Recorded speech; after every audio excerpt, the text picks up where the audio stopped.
Welcome to episode 100. It's hard to believe how fast this has gone by. I would like to thank everyone for the support, the listeners, our sponsors. I really appreciate everyone taking time out of your week to turn us on, and I hope we have many more episodes to come.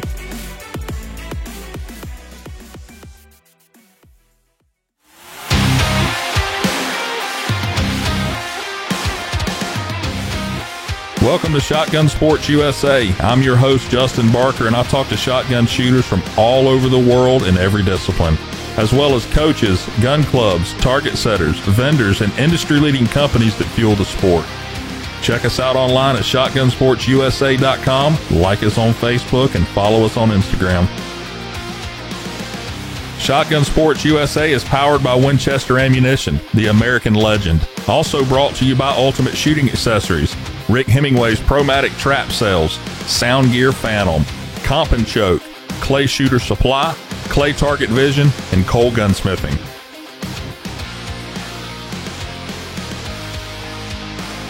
My guests today are definitely at the top of the sport. The way they train, the way they think, and the way they perform is all part of what makes them successful. These two are all-American shooters that strive every day and at every tournament to be the best they can be, and it shows. Please welcome to the show for the second time, Gavin Miles and Karen Shedd.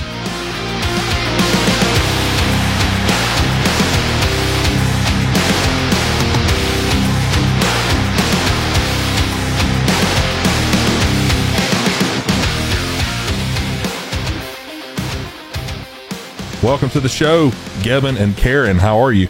Great. How are you? Good. Gavin, what you up to? We are doing very well. We have recently been in the midst of wedding planning, so that's been a lot, and it's been really good. It's been exciting. Parts of it stressful, but overall, it's just such a blessing to be able to plan for the rest of our lives together, and we're really excited. And then we've been coaching a lot as well. We actually had a stint where we were on the road for 2 months right after we got engaged. We didn't see Arizona for exactly 2 months, and we were all over. We were coaching in Chicago, then we competed in Italy, then we went back and competed in Chicago. Coached before and after that shoot, and then we were in northern Michigan in Harbor Springs coaching for, it was supposed to be 4 or 5 days, and it turned into 9 days. and that was such a blessing. We have a student up there, Stephen Trudeau, and his wife Laura. They really took care of us, and then we were in Ohio for a couple days before Maryland, and then Tennessee. Or Maryland first, and then drove down to Tennessee, and then back home for like 7 or I guess 8 or 9 days or something like that, and then now back on the road in Tennessee, ready for the regional. Okay, that's a lot. All right, let's back up just a second. Let's back up a second. So you two are getting married. When is the date? We are getting married December 17th. December 17th. You have where are you getting married at? Arizona, I'm assuming. Yes, sir. Tucson, at a really nice golf resort down there. Oh, I thought you were going to say Tucson Trap and Skeet. That was an option for a very small moment, but we were like, we probably should pick something a little different. We got to separate our lives. Yeah, we're like, shooting is everything. Let's have that a little separate. There you go. Well, you guys have really been shooting well this year, and I'll see you around the club, and I get the feeling that you're there to take care of business. So I get a little scared to say much other than just wave, simply because you're concentrated on the task at hand, and I didn't want to disturb anything. So, oh no, you're more than welcome to come and say hello. We're just kind of have our game faces on in a way, but we are. You absolutely can come and talk to us. We don't mean to just look like rude or anything. We're just kind of serious a little bit. But Justin, to your point, I know Karen gets that scary look in her face sometimes, and you can just tell, kind of like same look that Kobe Bryant would have, or Michael Jordan, and those type of people, and she just goes into this different world every now and then. Yeah, I didn't want to say that, but it is Karen that mostly scares me. It's not Gavin, because Gavin will wave, hey, how you doing? And I just see Karen just sitting there. I'm like, I'm not going to say anything because I don't want to disrupt. Oh my goodness. Yeah, at least I'll smile a little bit, All right? right, Yeah, so yeah. that's a reminder for me. You need to smile a little bit more. Yeah, there you go. At least when you see me, you just smile. You know what I'm saying? Absolutely. All right. Absolutely. So you're both, I looked at this today, you're both at the top of the All-American points race for 2022, which is really impressive. Karen, you're at the ladies' top, and Gavin, you're at the top. How are you training, or what are you doing to stay on top of your game like this when all of this stuff is going on, the wedding and all this traveling and coaching and stuff like that? I think it started before the season because honestly, we're not getting to practice a whole lot right now. Like really since March, we haven't practiced a ton, but we worked really hard and conditioned our games to be ready for this season. Basically from like the Florida shoots on, we were ready, and we shot a lot this winter. I'd say in January, I guess we'd shoot probably 4 or 5 days a week and shot a case of shells or so just to get ready for the season. And then once the season started, we just we will practice, but I think the most important thing is to be hungry. Mm-hmm. You've got to be hungry, and it's hard to practice every day and then be hungry for the shoots. And so balancing it out a little bit with also being intentional with our off days, and on our off days, like not even think about shooting, right? I mean, we're really trying to disconnect emotionally so that we can stay hungry. Absolutely. In your opinion, let me ask you this, because I know you both are physically fit, and I should pay attention to whatever this answer is going to be, but how important is physical fitness when you get to the level that you're both at? For me, it's extremely important. I started working out and kind of did it for the physical part, but I didn't realize at the time how important it would be mentally.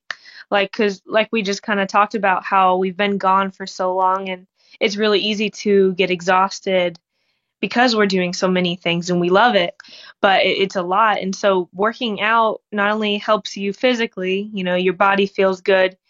You don't get tired as much because you're lifting the gun 200 plus times a day, but like your mental game, your mindset's like, okay, yeah, I can do this because I'm pushing myself to get to that case a day, or, in the tournament scenario, you're working really hard for like that 200 rounds a day, maybe. Mm-hmm. And it's like, okay, I got to work hard all the way to the end. And in working out, sometimes just like, okay, I get to half of my reps for my certain set and I just want to quit. But you have to like push yourself mentally, which then helps your endurance. So for me, I think that has been extremely huge for me to be able to train hard early in the year and then continue to build throughout the whole year, is just keeping that mental endurance as the physical move is there, and then continuing to stay hungry for it.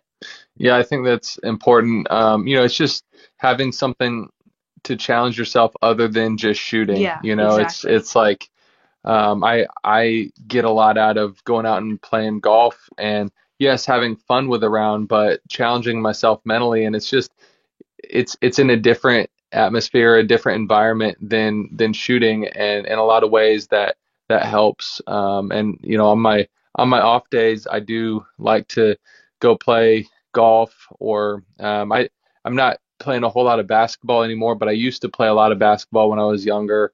And those things really are important to stay active mentally, physically, and to separate the emotions, because we can't be 100% tied up in shooting every single day, or else it will just get dull. And I think that's what happens to a lot of people over the course of the season. Like they just get dull to the game. Karen, let's back up a minute. You talking about you like working out. It helps you with your just everything.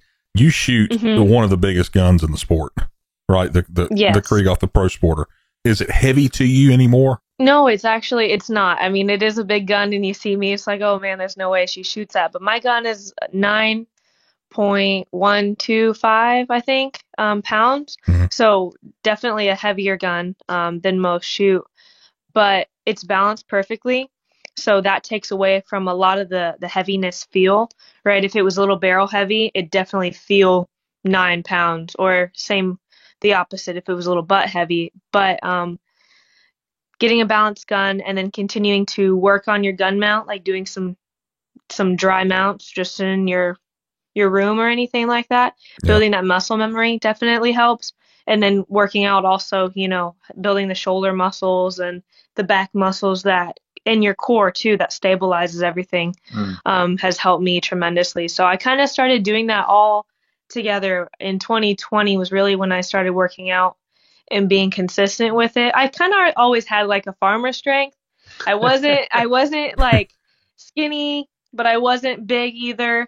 I was just kind of there, and I had farmer strength, and then I started working out, and once I started working out, I started doing a lot of mounting, which helped my FTAS game tremendously, and 2020 was pretty much my first like really good year.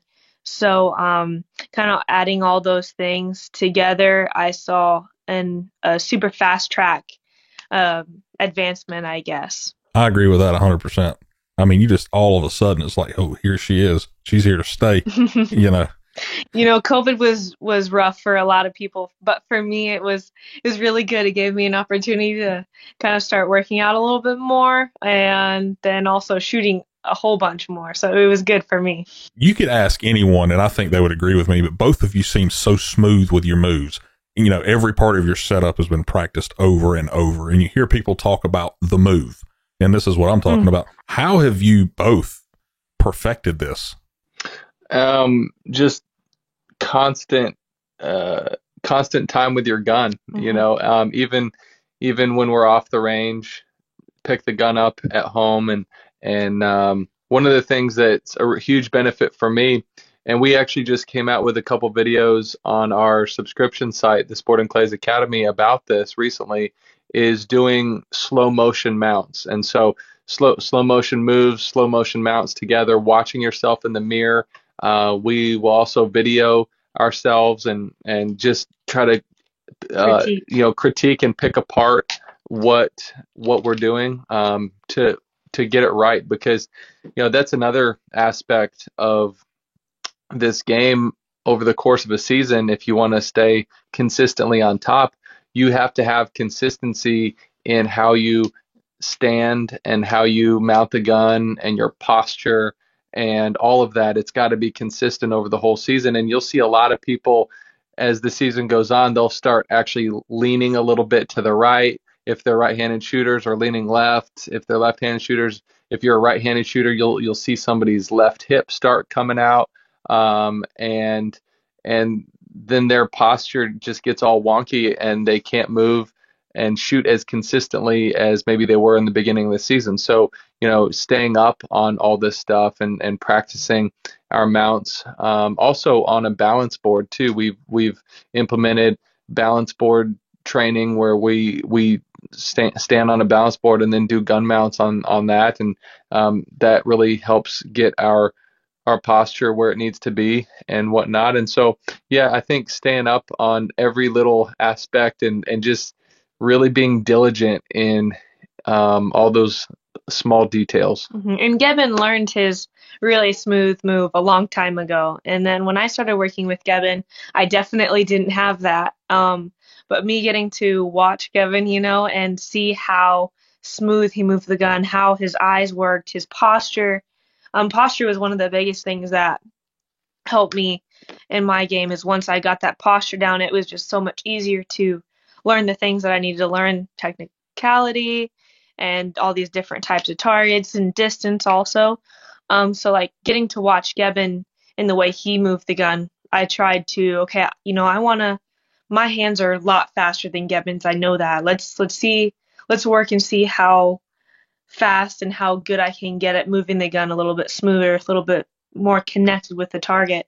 And so that was probably the biggest thing for me to get to that super smooth move that people might notice. And then again, like Gavin said, is you can do it, you do it maybe on a couple targets, and then you can easily fall back into some old bad habits. So it's hard work, but to continue to work on those fundamental things, and then most importantly, let your eyes do the work too. So, Gavin, how much do you think someone's posture would play a role in their sporting clays game? Just anyone, I mean, not just the best, but anyone. Yeah.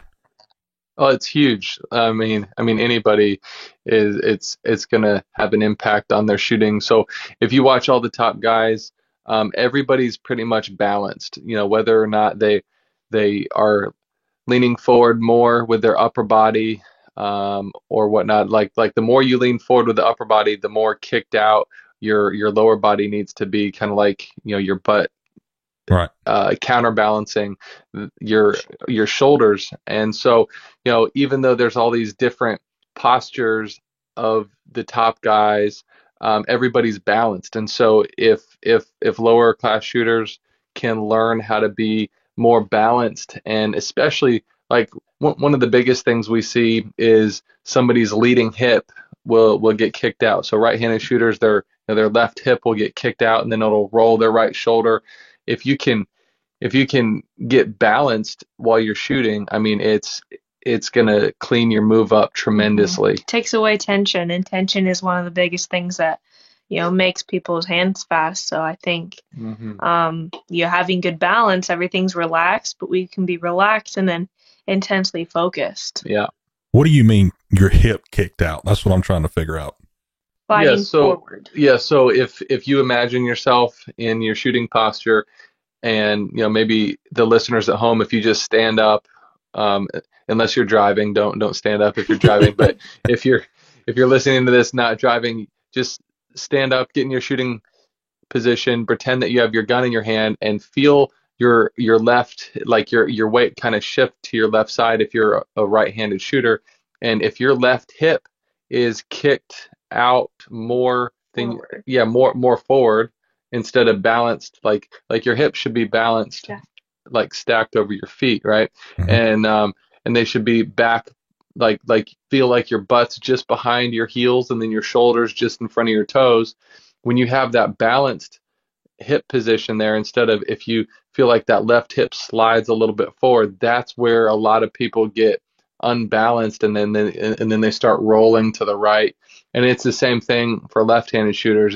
If the right hip kind of kicks forward a little bit, all those same things will happen just on the opposite side. And really, every sport you can see this. Like it's actually the opposite in like golf. So in golf, a lot of people will actually get their right hip like kind of out of balance compared to their left hip, and the exact same stuff will, you know, go wonky in a golf swing that could happen in a shooting move. So I guess a good example would be, you take a young kid who can't really lift up a gun, so he counterbalances his hip and makes it go forward, and his shoulders are now behind his butt to try to hold up the gun.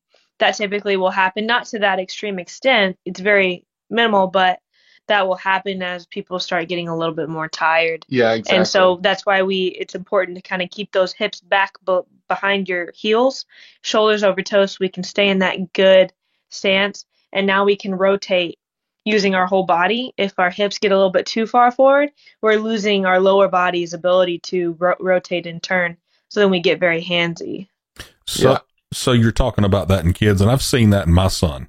So is that the way you how do you fix that in a kid? So pretty much just get their feet in a good position, and then we just kind of like we just talked about, okay, let's get your butt over your heels and your shoulders over toes. Okay. You can get that just by those words, show them, which will really help. And yeah, it might be hard for them to hold up the gun, but we'd rather them have, you know, a good 3 shots in a row with good posture than 10 shots with bad posture, right? Yeah. So just tell them, get your butt over the heels, shoulders over toes, and knees slightly bent, like we're about to jump, but we're not going to. Very slight bend, and that keeps our athleticism, so then that we can move the gun well. So I think those that should help, just simply explaining that. And all of this is in your online Sporting Clay Academy, right? Yes. We have pretty detailed videos actually that came out recently going through our feet, lining up for the target, our stance, our balance. We touched on this a little bit in the last podcast we did with both of you, but I want to dig a little further into it. And I know, we're talking about Sporting Clays as both of your careers, and it seems like your online teaching course, not many other coaches have tried, but it's been doing well for you. And I have access to this. Gavin gave me access to this content, and it's really unbelievable. I was looking at it today, the clarity of the audio, the clarity of the video, how easy it is to understand it. And I caught myself watching the Shondell video. I think it's the first one on there that I looked at. And I seem to notice something in my shooting that I may be doing wrong, just by watching what you were doing. Yeah. So, I mean, the ultimate goal is to help as many shooters as we can. And if you're limited to just face-to-face coaching, you can't touch as many, shooters as you could with going online. And so, and I wanted to make it affordable as well. And so, it's like, it comes out to a little less than $1 a day, right? So it's $30 a month. And my goal is to build up enough subscribers on that where, Karen and I don't have to coach week in and week out to make a living. But then also, really impact, like leave a long-standing legacy in helping people improve their game. And it's so cool. Like we get messages every single week. Like we got this message from a subscriber, and his name is Leaf, and it was so cool. He said he's been shooting for 2 years and he hasn't taken any lessons from anybody. He just watches our Sporting Clays Academy weekly videos, and he'll dive back in and really study them. And you get access, like if somebody signs up, they get access to my first DVD and my second DVD on there as well. And he just goes back, he says, I'm studying all the content, and he's like, it's cool. Like I'm watching how your game has actually improved over the years and whatnot. And he is punched into master class, and just by studying these videos. Now we're going to start some in-person coaching in a couple weeks actually, but it's really neat to hear. I mean, like every single week we get some type of a story like that. And then Instagram has actually just given me access to their subscription part of their site where people can subscribe.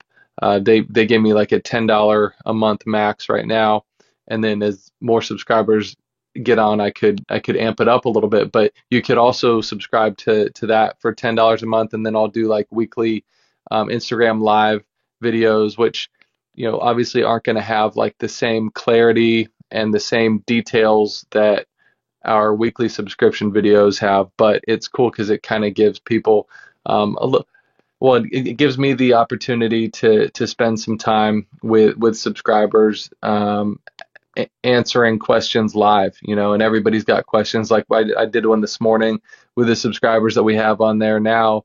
And we talked about how to handle tournament pressure as far as shoot offs, and then how to get, like, one guy was a consistent low 90 shooter. Okay, how does he amp up to shooting 95s and stuff like that? So that's cool. But yeah, the Sporting Clays Academy stuff, I mean, I think there's like 150 different videos on there right now, and we aim to release a new one every Tuesday. Mm-hmm. And yeah, it's a place where a lot of people are really connecting with our information, and because it's kind of a way to be everywhere at the same time. It'd be hard, trying to get an in-person lesson. It's like for Gavin being in Arizona, let's say you're from the north. You can't fly down to.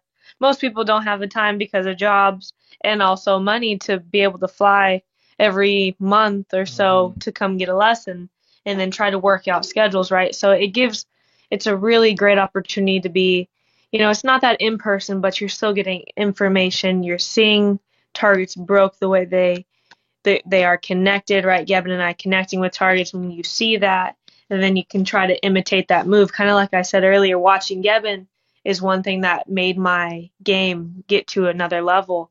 And so you get to see that. And let's say, oh yeah, like you went and you saw the Shondell video. Say someone's struggling with the Shondell. They go on there, they could watch a couple and then maybe try to implement that in the next practice that they have. So yeah, how do you come up with content for this? Is it something that you maybe have struggled with, or is it suggestions from people, or something else? What is it? I mean, so a little both. Yeah, I mean, like everything really. So stuff that I've struggled with in the past for sure. But people are consistently asking questions. I mean, we'll get emails, Facebook messages, Instagram messages, texts. I mean, every day from people asking questions about certain targets. Like just a little bit ago, an email came in about a Rabu that was an edgy Rabu at 20 yards, and then it rolled over and started giving you face. It was 8 foot off the ground and then flew probably another couple of yards before it hit the ground. And he's like, hey, how do I do this? And could you make a video on this type of shot? So those questions come in pretty often. But also I think what makes some of these videos really powerful, the stuff that we're going through is the stuff that maybe we're currently struggling with or whatnot. And a lot of them are things that some of our students are struggling with, but all of it's stuff that we've had to go through in the past, and I think that's one of the reasons why it makes the content so relatable to hundreds and hundreds of shooters is because it's things that everybody is going to go through. So it's like there's been a few times we have a filming day and it's like, hey, Gavin, I at this last tournament I missed X amount of these targets. Let's set it and let's film it.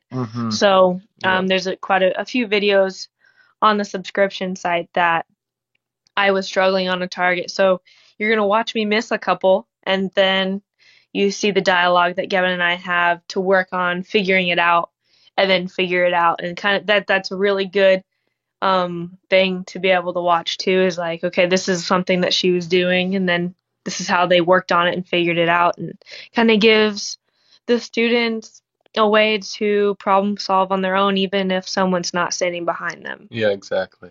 Did I see a video on there where you recreated a station from the U.S. Open? Yeah. Yes. I thought so. Okay. You recreated Station 8, I think it was. And on the red course. Yeah. Which I thought was neat because, I mean. Or no, sorry, the DT11. Yeah, the DT11 course. Red course was from Chicago. From Chicago, that's right. Yep. But I thought it was neat that, everybody struggled on the DT11 course at the U.S. Open, and you just kind of recreated that station that you said. Yeah. I think you said it was the hardest target you'd shot in a while, or pair of targets, or whatever you said. Yeah. I mean, it was. DT11 was definitely one of the toughest courses I've ever shot. And that specific station, I mean, that could have been potentially the hardest station that anybody's ever shot on a course. I mean, it was crazy. I don't know if you remember it, but it was that edgy teal at probably 70, 80 yards, and then it had a shot rolling over the top of that at about the same distance, but it had belly, and you put those two together. The belly shot isn't crazy, but to put those two together, I mean, it was wild. And Karen actually had to start her U.S. Open there. Yeah, I did. Well, that started out on the right foot, didn't it? Yeah. Oh, man. So how does someone sign up for this? What are the steps in becoming a part of your online training program? Yeah, so just go to sportingclays.academy, press subscribe, and when you subscribe, you put your information in, username, password, and then you do your info, your name, your email, and it's relatively simple to sign up for. Submit it all, and then you get all this access. Yeah. I mean, literally, you just sign up like you would any other site, and then you have immediate access to every single video that we've ever done. Yeah, I've talked to, I mean, y'all know, I've talked to a lot of people on these podcasts, and watching that really impressed me. I mean, it was, it's not just somebody saying it. It's you're watching somebody do it. It's not, where do you get that at? I don't know of anywhere that you can go sit down at your computer and say, I want to watch how to shoot shondelles or rabbits. Yeah. I watch the rabbit one. I mean, there's all kind of content here that you can watch. And like I said earlier, I saw something that I think I'm doing wrong by just watching Gebben shoot shondelles. I mean, he wasn't even saying anything at this point. He was just shooting shondelles. I said, well, look at this.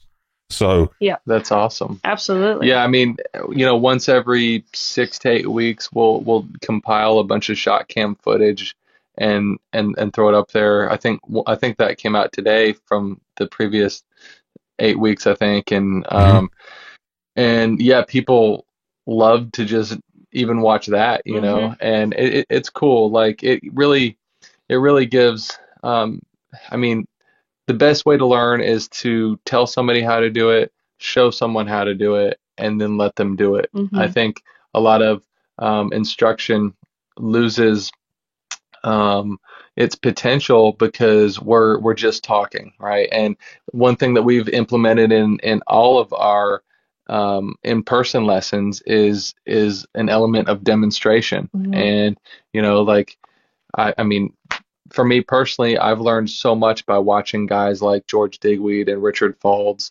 and a lot of others when I was growing up.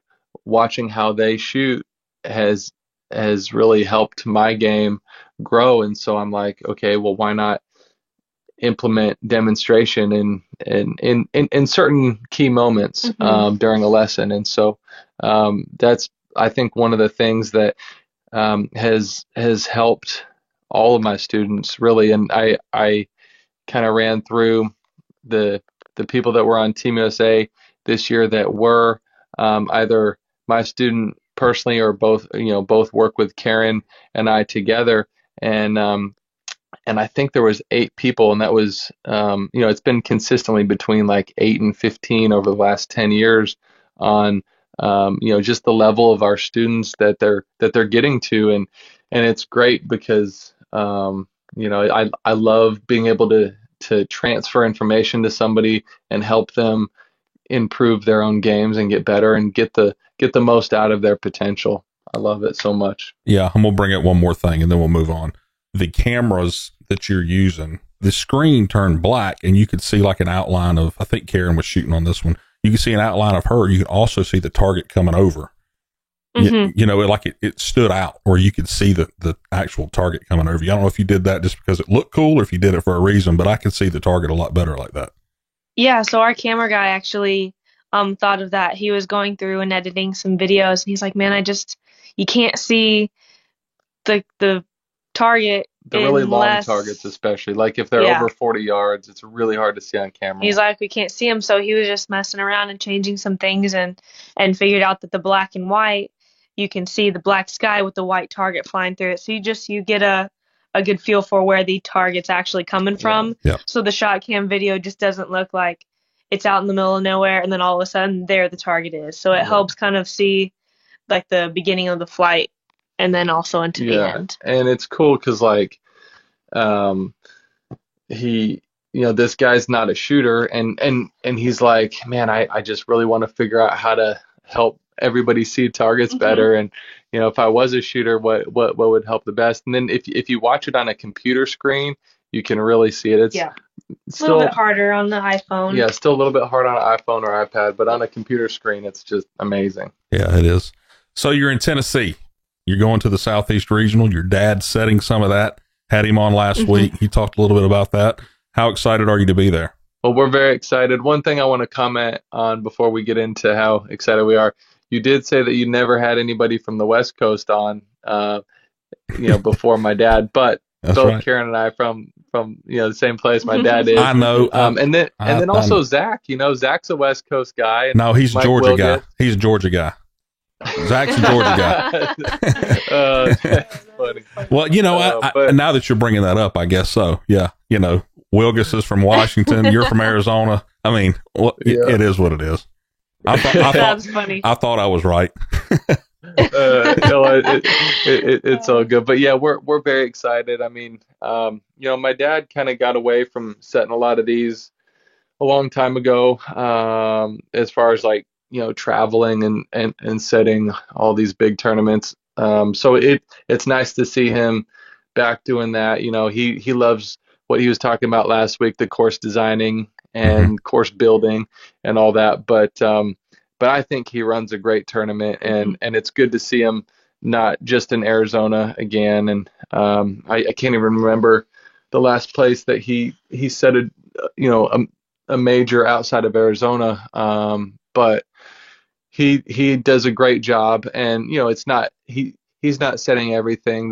They've got a committee of people setting, but he's certainly hands-on with all the details from registration to how everything was laid out. And he's got a great team behind him. Joey and Melissa and Casey and all those guys are amazing, and they throw a really good shoot. But this place is gorgeous. Cross Creek is gorgeous, and it's one of the few clubs in the country that looks like a manicured golf course, when you go from station to station, and it's definitely nice to be able to shoot at a place like this. And we were actually blessed to coach at a private facility about an hour south of here, at a friend's place that has aspirations of turning his place into something just as nice as this. But this whole part of the country down here, where you got the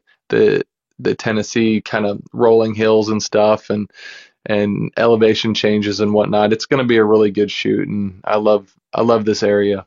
Yeah, I'm excited. I'm leaving in a couple of days to go up there, and it'll be fun. I want to see your dad. I've seen him before, but I want to talk to him. I really thought what he did for a living was pretty cool, and I want to pick his brain about it. But yeah, absolutely. Gavin, I've been watching you since the day I started sporting clays, and I'm going to continue to. So thank you for everything you've done in and for the sport and everything you've accomplished, and wish you and Karen nothing but the best in the future. Well, thank you, Justin. We appreciate that so much. And we'll see you here in a few days. Thanks for coming on. I appreciate you. Yeah, absolutely. Thank you for having us. Safe travels. All right, we'll see you.